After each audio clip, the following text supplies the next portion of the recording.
Am I my brother's keeper? Yes, I am. Am I my brother's keeper? Yes, I am. Am I my brother's keeper? Yes, I am. Nino Brown Boxing and back in the building. Shout out to the LDBC. Don't forget to hit that like button and subscribe. So I was on Boxing Scene yesterday, and I came across the whole article where basically Team Canelo, Oscar De La Hoya, Canelo Alvarez, lets Triple G and his team know the only way a trilogy is going to happen with them if Triple G gets a belt. Now, I'm actually more than happy to actually hear that.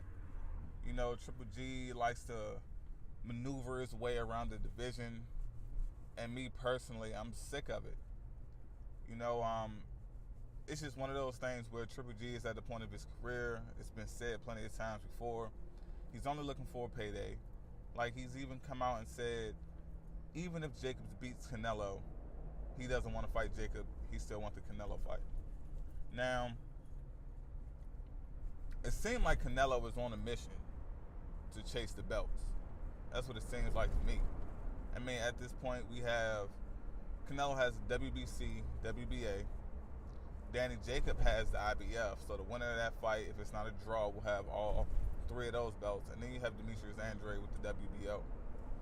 Now, if Triple G was smart, he'll just fight Demetrius Andrade now, because based off of what Canelo was saying, like, that's his only option. Now, I haven't really known Canelo to just talk and say certain things where he necessarily, like, Canelo doesn't have to come out and say to Triple G, I'll only fight you with the belt. I mean, the guy moved up to 168 for a WBA regular belt to fight Rocky Fielding. So, you know, Canelo has no shame. So with that being said, I feel like Triple G should definitely take what Canelo's saying seriously. Or Triple G can also go the route and become Canelo's WBC mandatory. But in order for that to happen, Triple G has to go through Jamal Charlo. Now, you have Demetrius Andrade and you have Jamal Charlo. I feel like that are the main two ways to Canelo Alvarez. Yeah, he also can definitely go the WBA route and become the WBA mandatory. I haven't looked at the rankings, so I don't know exactly what that consists of. Who would he have to fight to put himself in that position?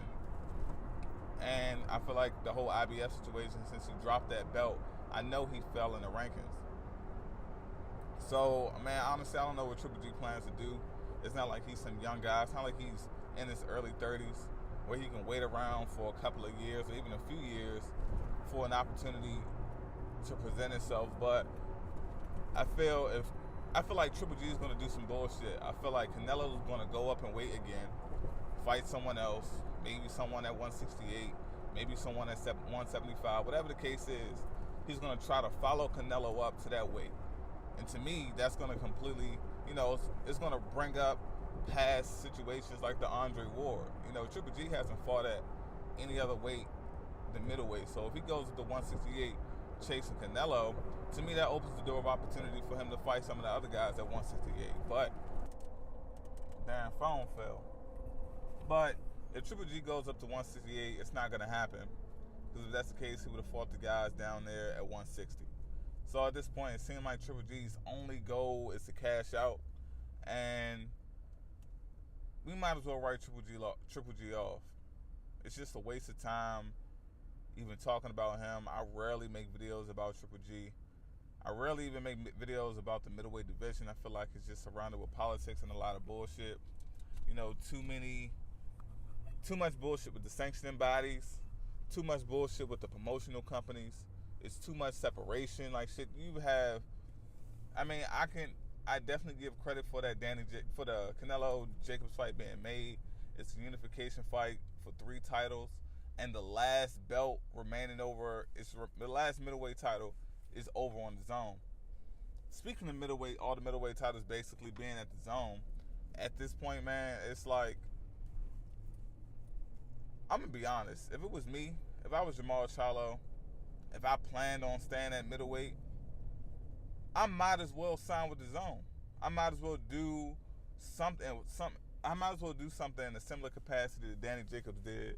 Still remain advised by Al Heyman, but sign up for join the zone, because if I'm a middleweight, my goal is to be champion.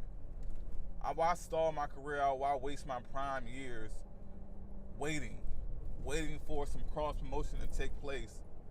I mean, at first we didn't believe anything was going to happen for Danny Jacobs. We were like, well, damn, Eddie Hearn not doing shit for Danny Jacobs.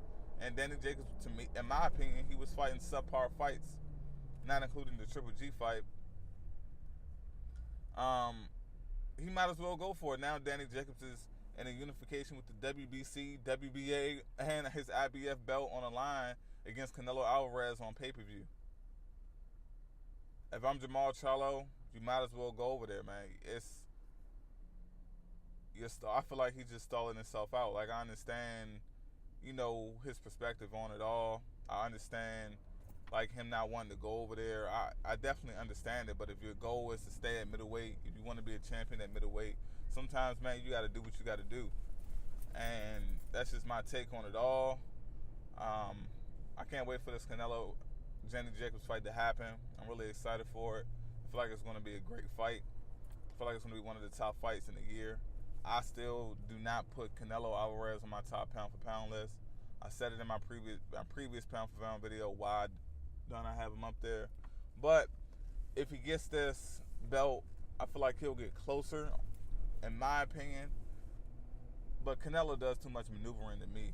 If he become undisputed and he clean out the middleweight division and he fights Jamal Charlo, then I'll be singing a different tune.